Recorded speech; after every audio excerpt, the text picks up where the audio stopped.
आवाज कम आई है, संख्या बहुत ज्यादा है, उसके अनुसार आवाज कम है। एक बार क्रांतिकारी जय भीम, ये हुई ना बात। आरक्षण के जनक, ओबीसी समाज से आने वाले छत्रपति साहू जी महाराज की जयंती पर आज मैं उनको सत सत नमन करती हूँ।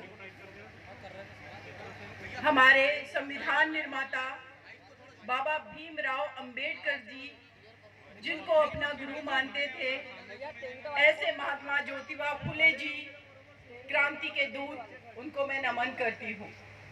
और साथ में ही उनकी पत्नी माता सावित्रीबाई फुले, जिनके कारण आज मैं देख पा रही हूँ कि इस मंच पर मैं भाषण दे पा रही हूँ, अगर मैं सुप्रीम कोर्ट में वकालत कर पा रही हूँ, और इस रो में जो हमारी बहनें बैठी हुई हैं, ये माता सावित्रीबाई का बहुत बड़ा योगदान है।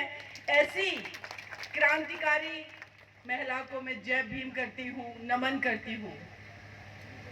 मानवर साहब कांसीराम जी, बाबा साहब ने जो संविधान लिखा भारत का, उस संविधान को कैसे व्यवहारिक रूप से लागू किया जाता है, करवाया जाता है, अपने लोगों को कैसे जागरूक किया जाता है, ये करके दिखाया। ऐसे मानवर साहब क्रांतिकारी कांसीराम जी को, मानवर को, साहब को मैं नमन करती हूँ। माता जीजाबाई को नमन करती हूँ, माता सावित्रीबाई फुले को नमन करती हूँ। ऐसे हमारे तमाम महापुरुषों को मैं नमन करती हूँ।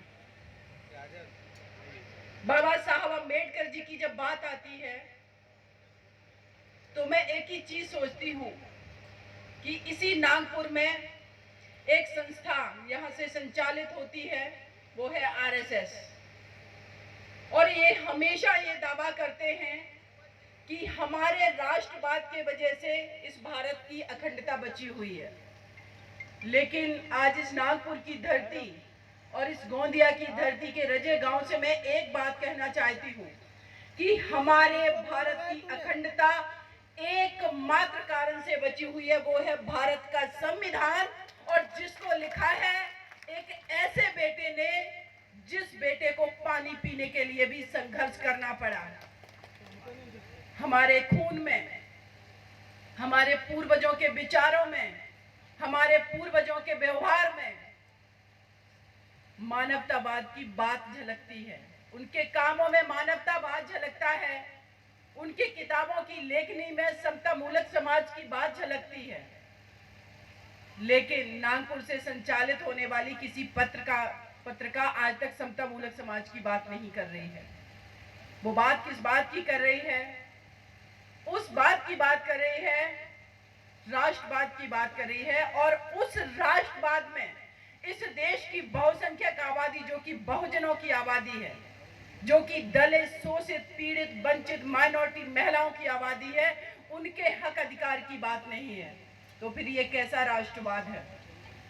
क्या इस देश की एक बहुत बड़ी आबादी जो कि बहुसंख्यकों की है, इनका विकास किए, इनको बेसिक एजुकेशन दिए, इनको जागरूक किए बिना, इनको मुख्य धारा में जोड़े बिना क्या कोई भी राष्ट्र कभी तरक्की कर सकता है? इसीलिए जब भी अंतर्राष्ट्रीय स्तर पर यूएन द्वारा या बहुत सारी संस्थाओं द्वारा जब आंकड़े जारी किए जाते हैं, जब सूचकांक आता है, तो हम हमेशा निचले पायदान पर आ गए। निचले में भी अगर कहेंगे कि 150 अगर राज्यों, 150 राष्ट्रों की, 150 देशों की अगर बात हो रही है, तो उसमें हम सबसे निचले स्तर पे 10 राज्यों की सूची में हैं। आखिर क्यों? एक तरफ हम दिखा रहे हैं कि भारत विश्व गुरु बनने की कगार में है, फिर हम गरीबी में 150वीं रैंक पर क्यों हैं? आखिर कोई तो हमारे देश के अंदर भूखा सो रहा है। शिक्षा के सूचकांक में हम इतने पीछे क्यों हैं? इसका मतलब है हमने किसी को तो शिक्षा से वंचित रखा है। स्वतंत्रता के नाम पर अगर प्रेस की स्वतंत्रता की बात करें, इसका मतलब है कि हमने मीडिया को, प्रेस को कठपुतली बना दिया है। शासन सत्ता का इसका मतलब है कोई तो ऐसा है जो कठपुतली बना हुआ है, अपने हक अधिकार की बात नहीं कर पा रहा है।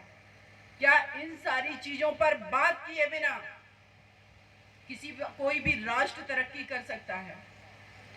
हमारे बाबा साहब ने 1950 में संविधान लिख करके इस देश को समर्पित कर दिया।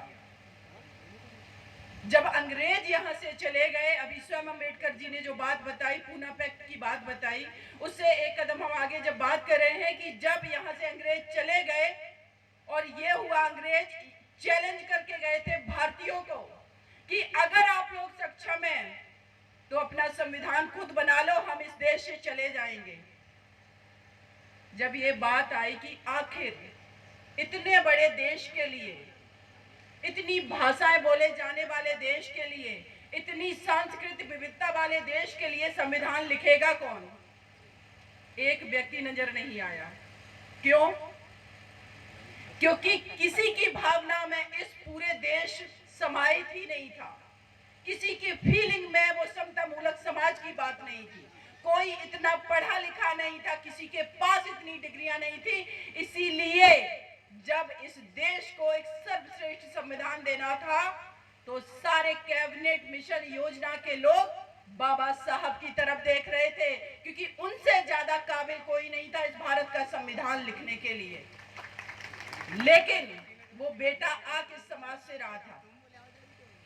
मेरा तो ये मानना है कि आज हमारे जो कार्यक्रम हम लोग कर रहे हैं, अपने लोगों के बीच जा रहे हैं, हमारी माताएं बहनें, हमारे बच्चे, ओबीसी एससी एसटी समाज के, माइनॉरिटी समाज के हमारे भाई, हम लोग मिलके काम कर रहे हैं, तो क्यों ना इन मंचों पर उन लोगों को भी बैठाला जाए जो खोखले राष्ट्रवाद की बात कर रहे हैं, जिन्होंने मेरे देश को अंदर से खोखला कर रखा है।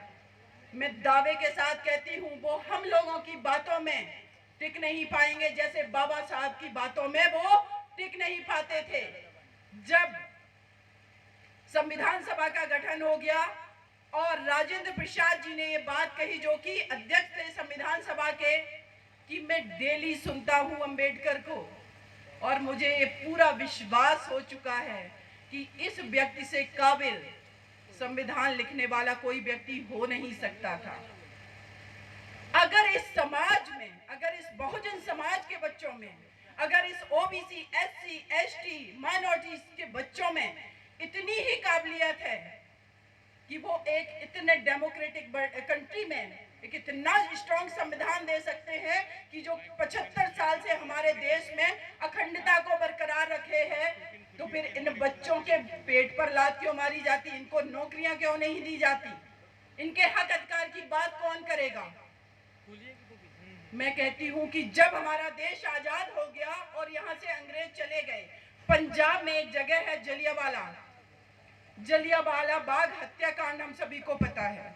जब आज 21वीं सदी में वहां का प्रधानमंत्री आता है तो जलियांवाला बाग में जा करके घुटने टेक करके माफी मांगता है हमारे भारत देश से, क्योंकि उनको पता है कि उन्होंने गलत किया था भारतीयों के साथ। तो जिन लोगों ने हमारे लोगों के साथ डिस्क्रिमिनेशन किया, भेदभाव किया, इनको अभी तक क्यों शर्म नहीं आती है और निरंतर ये षड्यंत्र रचते जा रहे हैं? इनको माफी मांगनी चाहिए। आप 3% आबादी को सशक्त करके 3% आबादी या 10% आबादी देश के 90% संसाधनों पर कब्जा करके आपको लगता है कि आप देश को मजबूत कर रहे हैं? सच में मेरे देश को अंदर से आप कमजोर कर रहे हैं।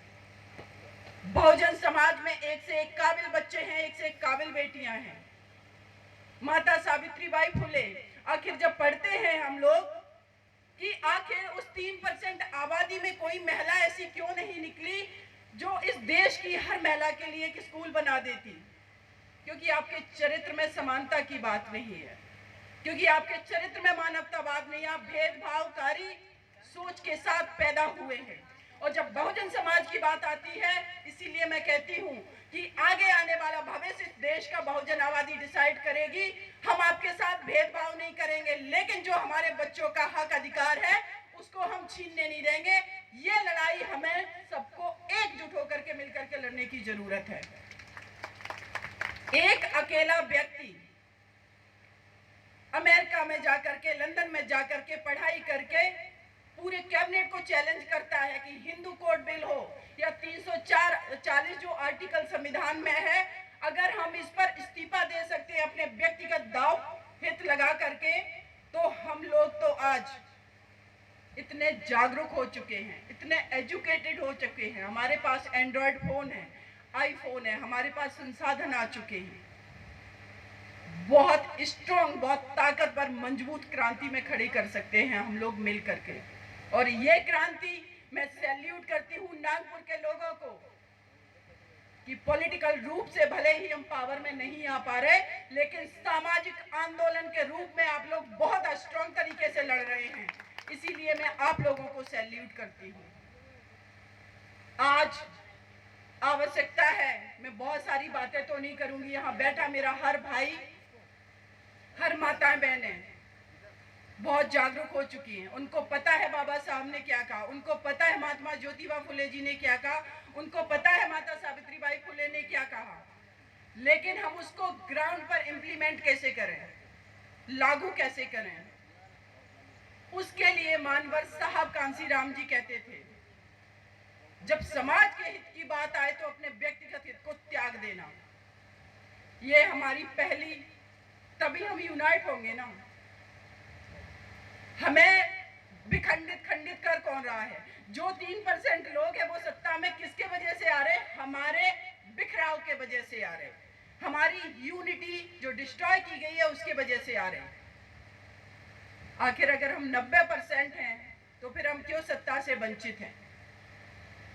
आज मैं एक मंच से बात कह रही हूँ कि हमारा सामाजिक और सांस्कृतिक आंदोलन आज मजबूत हो चुका है और निरंतर मजबूत होता ही जा रहा है।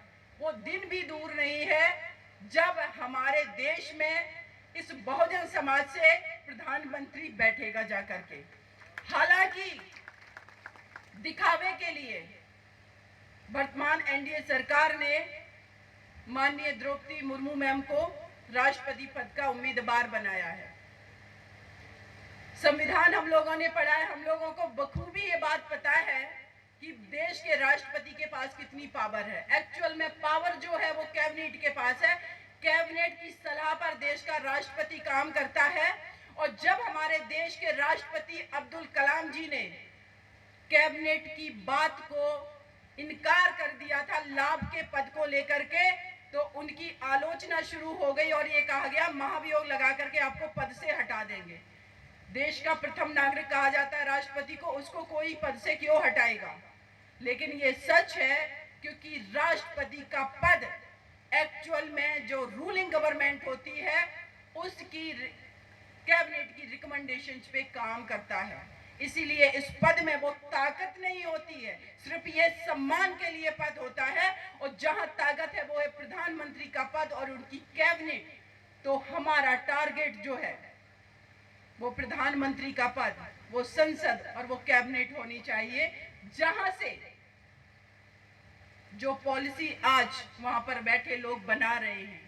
आप लोगों को पता होगा SC/ST एक्ट जो कि 1989 में बना, जिससे इस देश के अंदर जो SC समाज के लोग हैं उनके खिलाफ जो छुआछूत का भाव होता था, उन सब को खत्म कैसे किया जाए और ये कम कैसे हुए, एक बहुत स्ट्रॉन्ग कानून बनाया गया।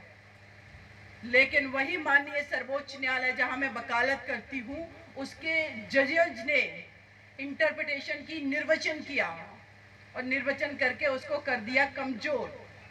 और जब वो कमजोर हुआ तो हम लोग सड़कों पर उतरे, अपनी ताकत दिखाई, वो पार्लियामेंट ने दोबारा से उसको स्ट्रॉन्ग बना दिया। ये हमारी ताकत है। इसीलिए मानवर साहब कहते थे कि अगर आप मुझे पार्लियामेंट में नहीं बोलने देंगे तो हम रोड पर जा करके बोलेंगे, लेकिन हम बोलेंगे जरूर, क्योंकि ये आंदोलन जागरूकता का आंदोलन है।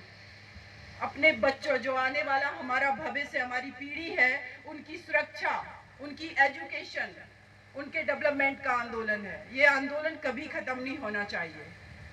तो मेरा ये मानना है कि जिस दिन उस पार्लियामेंट में जाकर के हम लोग बैठेंगे, ये बहुजन आबादी बैठेगी और बहुजन आबादी भी बहुजनों की पार्टी के माध्यम से पहुंचना बहुत जरूरी है।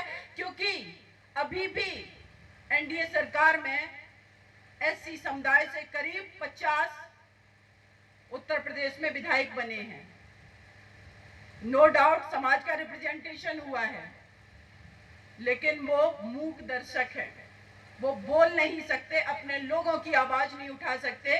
इसीलिए हमें पपेट नहीं बनना है किसी पार्टी का। जब हमारी खुद की पार्टी है तो हम उसके माध्यम से जाएंगे। और उत्तर प्रदेश में आपकी हमारी जो नेता है बहन जी, जो कि 21 साल की उम्र में घर से निकल करके संघर्ष करके वहां पहुंची, उन्होंने ये साबित करके दिखाया उत्तर प्रदेश में अंबेडकर गांव बना करके, हर वो गांव अंबेडकर गांव बना जहां की 50% से ज्यादा आबादी SC ST समुदाय की है। बिजली, पानी, हॉस्टल, घर, हर चीज की व्यवस्था की।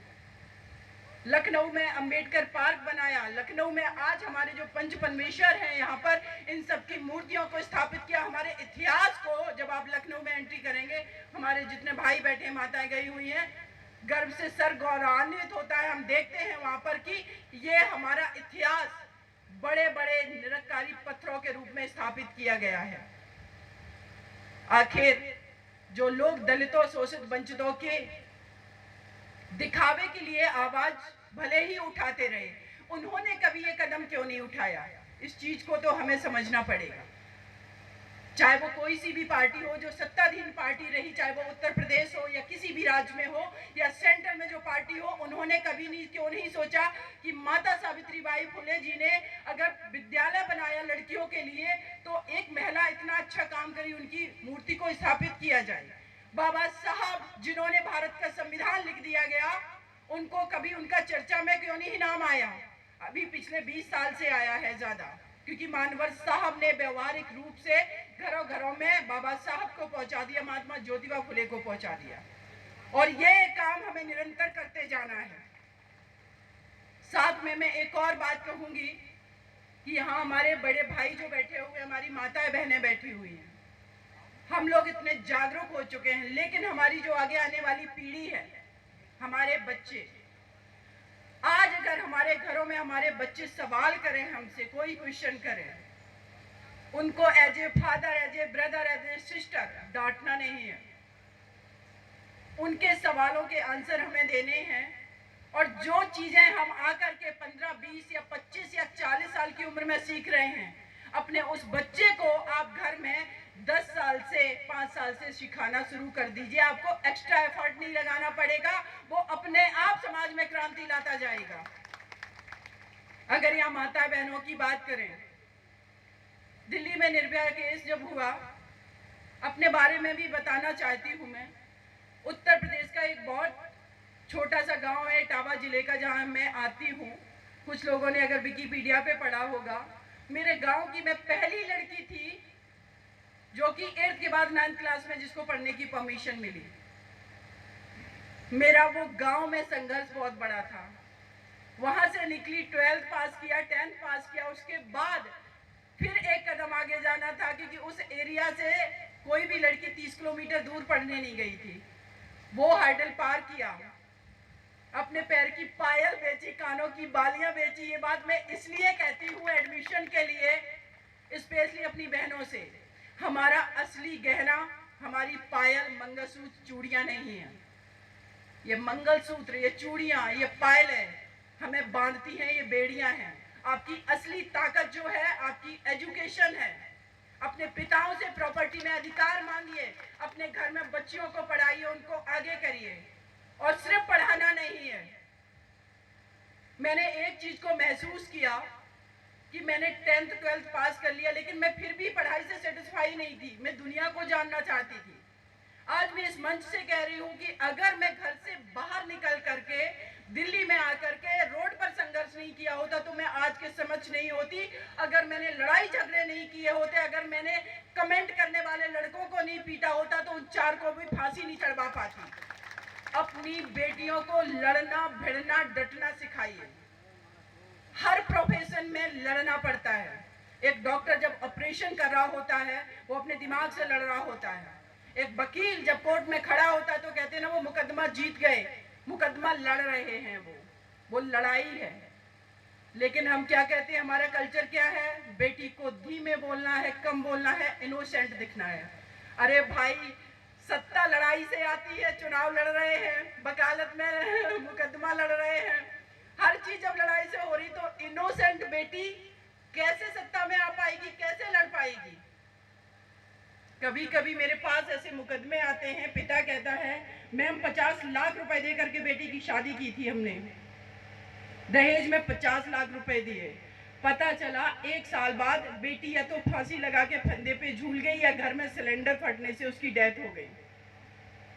अगर वही बेटी को आपने लड़ना, पढ़ना, उसको नौकरी करना, उसको बाहर भेजना सिखाया होता, मैं दावे के साथ कहती वो कम से कम उस घर से बच के तो निकल आती। क्योंकि उसको आपने लड़ना नहीं सिखाया, उसको आपने सिखाया है कंप्रोमाइज करो, उसको आपने सिखा दिया। और ये बात कंप्रोमाइज वाली ये सिर्फ महिलाओं के लिए नहीं है। क्या हम लोगों को नहीं सिखाया गया? बहुजन मूवमेंट के जितने लोग हैं, क्या हमारे बच्चों को नहीं ऑफिस में कहा जाता है कंप्रोमाइज करो? अभी लेटेस्ट में एक जजमेंट आया, उसमें मैं देख रही हूँ SC/ST एक्ट का मुकदमा किया था, हाई कोर्ट ने खारिज कर दिया उसको। कहा कि प्राइवेट स्पेस में अगर ऑफिस में एक ऑफिसर है किसी और समाज से और एक दलित समाज से है, और वो दलित समाज को अगर प्रताड़ित कर रहा है, उसको गाली दे रहा है जाति सूचक शब्द की, तो उसको SC/ST एक्ट के दायरे में नहीं लाया जा सकता। ये क्या है? कंप्रोमाइज करो, सहन करो, बर्दाश्त करो, ये तो नॉर्मल बात है।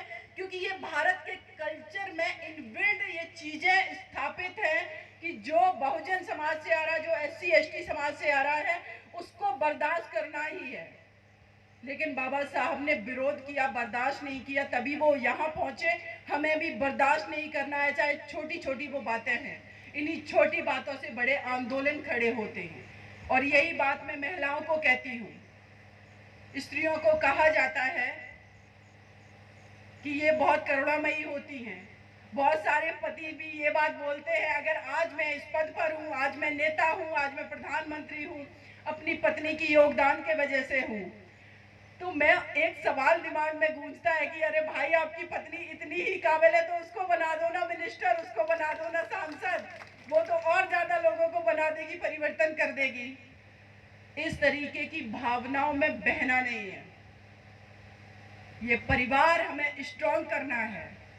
जितना भी हमारे पुरुष भाइयों को इन चीजों की जिम्मेदारी दी गई, उन्होंने बखूबी निभाई। लेकिन जो कमियां हैं, अब वो स्त्रियां फुलफिल करना चाहती हैं, वो भी टैलेंटेड है। उनके सोच से, उनकी एक्टिविटी से समाज कैसे बनेगा, ये बहुत जरूरी है। इसीलिए आज मुझे खुशी हो रही है इस कार्यक्रम की कि थोड़ी बहुत अंतर होगा संख्याओं में, अदरवाइज यहाँ पर भी उतनी संख्या है और इधर भी करीब करीब उतनी ही संख्या है। तो बहुत आवश्यक है कि इस बहुजन मूवमेंट में हमारी जितनी घर की महिलाएं जुड़ेंगी, उतना ही ये आंदोलन मजबूत होता जाएगा। क्योंकि किसी भी, अगर हम चुनाव की भी बात करें,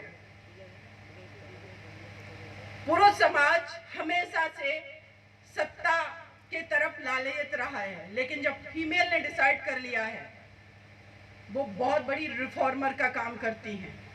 अगर उनका वोट एक जगह पर सेंटर्ड होकर के आपने डलवा लिया ना, मैं दावे के साथ कहती हूँ, ये देश की संसद में सबसे ज्यादा संख्या में बहुजन समाज से सांसद पहुंचेंगे। इसीलिए इनको लेकिन घर से बाहर निकालने की आवश्यकता है, उनको एक्सपोजर देने की आवश्यकता है। घर में अगर आप तैयार होकर के बिजनेस के लिए दुकान पर निकल रहे हैं, नौकरी करने जा रहे हैं, तो उस स्त्री को न्यूज़पेपर पढ़ने का, न्यूज़ चैनल देखने का, घर से बाहर जाने का, कार्यक्रम अटेंड करने का, सेमिनार अटेंड करने का, इन सब का अवसर दीजिए। क्योंकि जितना आपका एजुकेशन से आप आगे बढ़ते हैं, उतनी ही जागरूकता जरूरी है, एक्सपोजर जरूरी है। अगर मैं दिल्ली में नहीं आती, ये सोच के बैठ जाती कि मेरे गांव की कोई लड़की पढ़ने नहीं गई, तो मुझे भी समाज से डरना चाहिए, अपनी सुरक्षा से डरना चाहिए। मैं दावे के साथ कहती हूँ, मैं कभी ना वो निर्भया को न्याय दिला पाती और अपने हक अधिकार के तो लड़ी कहाँ पाती। हाथरस में एक बिटिया के साथ अपराध हुआ, मनीषा वाल्मीकि। उस बेटी के परिवार को उत्तर प्रदेश पुलिस ने ऐसे घेरेबंदी में कर दिया कि कोई मिल भी नहीं पा रहा है। आप लोगों ने शायद देखा होगा। ADM से मेरी लड़ाई हुई, मैं बहुत चिल्ला चिल्ला के लड़ रही थी। अरे भाई, जिनके कान बहरे हो चुके हैं, हमें चिल्लाने की जरूरत इसलिए पड़ रही है क्योंकि हमारी धीमी आवाज वो सुनना ही नहीं चाहते हैं। वहां पर जब मैं लड़ रही तो मेरे बहुत सारे पत्रकार भाई मेन स्ट्रीम मीडिया के हमसे कह रहे सीमा मैम, आप तो हमेशा बहुत पोलाइट होके बात करती थी, लेकिन उस दिन तो हमने आपका भयंकर रूप देखा।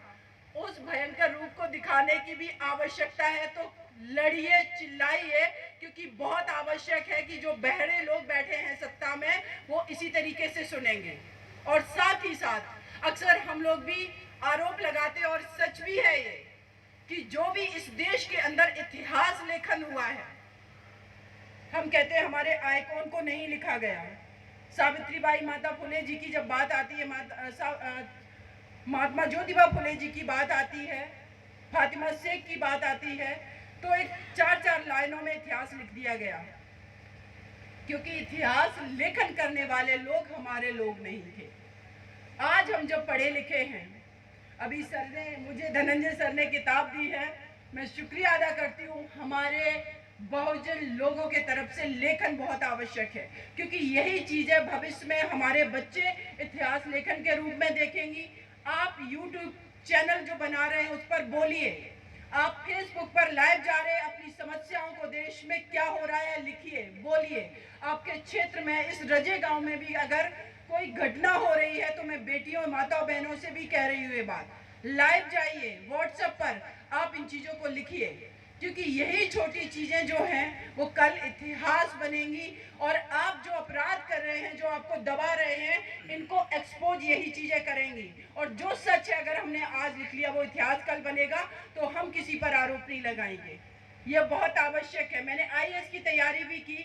जब मैं इतिहास पढ़ती हूँ, रियली मुझे भी कभी कभी इन चीज़ों को लगता है कि आखिर इतना नेहरू जी को महिमा मंडित कर दिया गया। सामाजिक आंदोलन हुआ जहां शिक्षा की सबसे ज्यादा आवश्यकता थी। शिक्षा की अलग जगाने वाले महात्मा ज्योतिबा फुले, माता सावित्रीबाई फुले, आखिर उनकी बात क्यों नहीं की गई? क्योंकि जो इतिहास लेखन हुआ वो लोग ईमानदार लोग नहीं थे। मैं ये यहाँ पर कह रही हूँ, बात फैक्ट की अगर आएगी, कि फैक्चुअल चीजों की आएगी, उस पर हमारी उनसे सहमति है, लेकिन उन फैक्ट, उन तथ्यों के आधार पर जो इतिहास लेखन किया, उसको आपने किसी को तो महिमा मंडित कर दिया और किसी को आपने दबा दिया। लेकिन अब ये हमारी रिस्पॉन्सिबिलिटी है कि हम इसको न्यूट्रल तरीके से लिखें, हमारे आगे आने वाली जनरेशन पढ़े।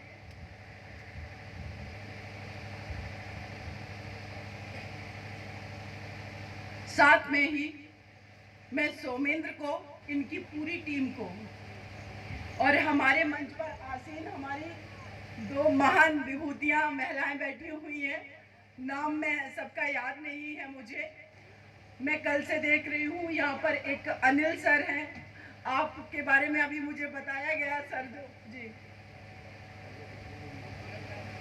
जी जी ठीक है। तो आप सभी लोगों का मैं बहुत बहुत शुक्रिया अदा करती हूँ।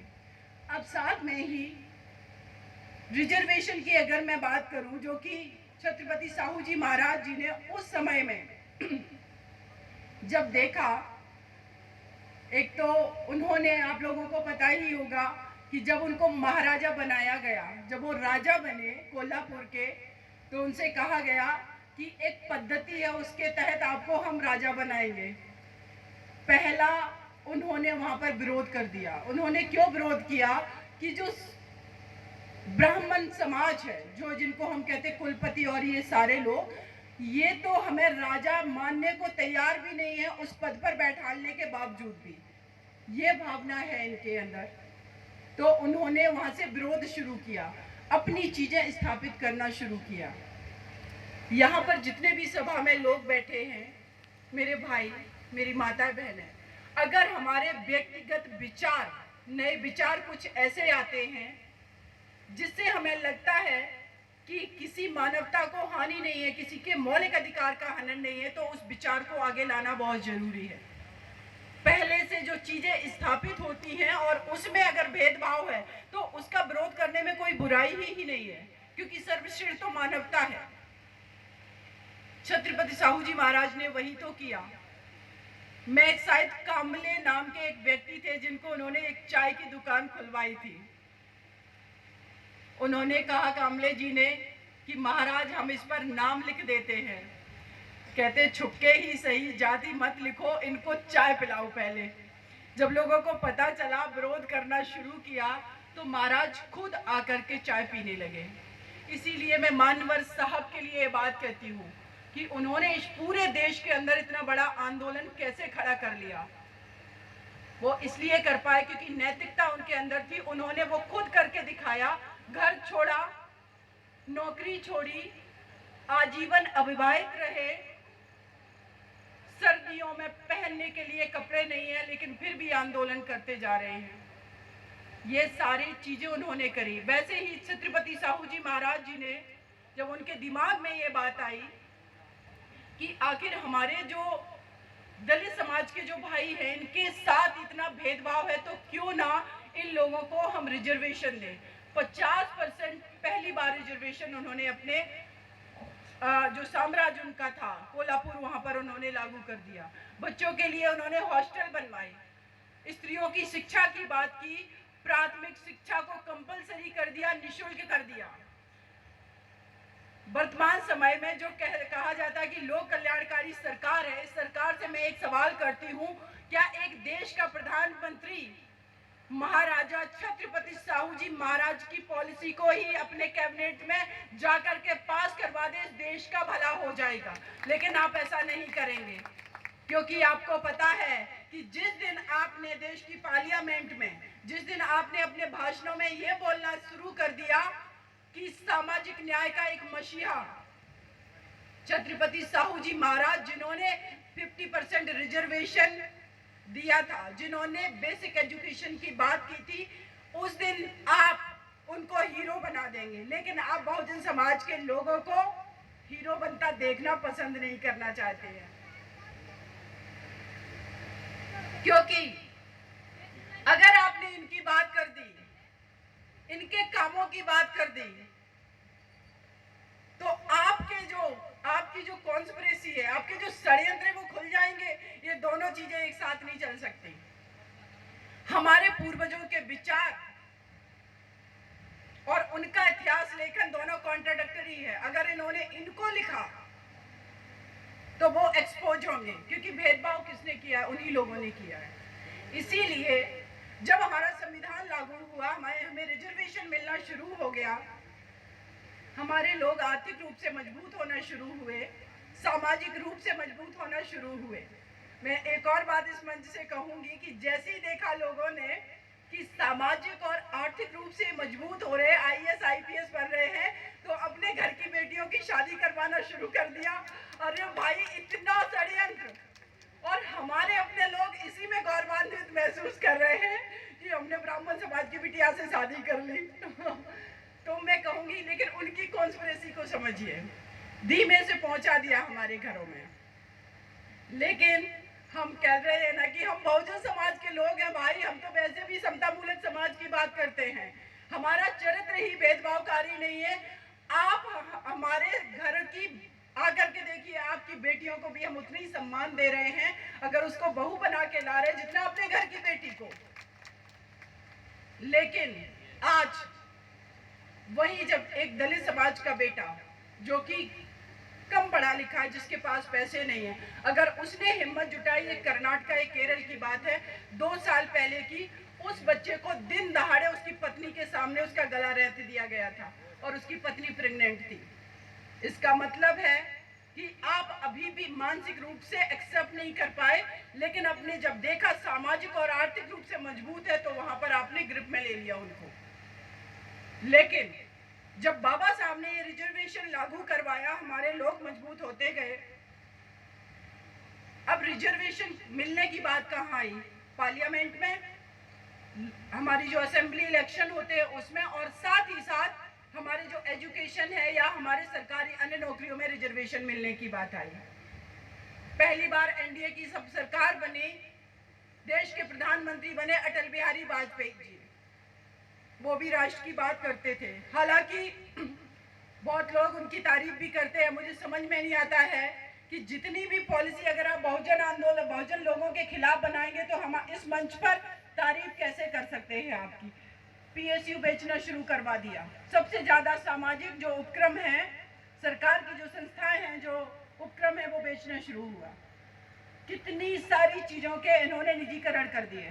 क्योंकि सरकारी नौकरियां बहुजन के बच्चों को वहां मिल रही थी, तो इन्होंने निजीकरण कर दिया। और निजीकरण करने के बाद आज भी एजुकेशन की अगर आप बात करिए, जितना भी कॉन्वेंट स्कूल है जहाँ की फीस 1-1 लाख रुपए है, बहुजन समाज के लोग देने में अक्षम हैं। वहाँ के पढ़े हुए बच्चे सीईओ बन रहे हैं, मैनेजर बन रहे हैं, क्योंकि उनको चाहिए इंटेलिजेंट माइंड। हमारे पास इंटेलिजेंट माइंड है, लेकिन उनकी अपॉर्चुनिटी को छीना गया क्योंकि उनको पॉलिश नहीं किया गया। पॉलिश इस देश की सरकारी एजुकेशन नहीं कर रही है, सच। इसीलिए सरकारी एजुकेशन जो है वो हमारे बच्चे पढ़ेंगे, और जो प्राइवेट एजुकेशन है उसमें जाकर के जहाँ पर पॉलिसिंग भी हो रही है, जहाँ पर संसाधन भी है, उनके बच्चे पढ़ेंगे। फिर जाकर के वो निजीकरण जिन कंपनियों का हो रहा है उनको चलाएंगे, उनके मालिक बनेंगे। ये कॉन्स्पिरेसी है। इसीलिए अगली डिमांड हमारी जो है वो क्या है कि इन प्राइवेट कंपनियों में भी रिजर्वेशन हो।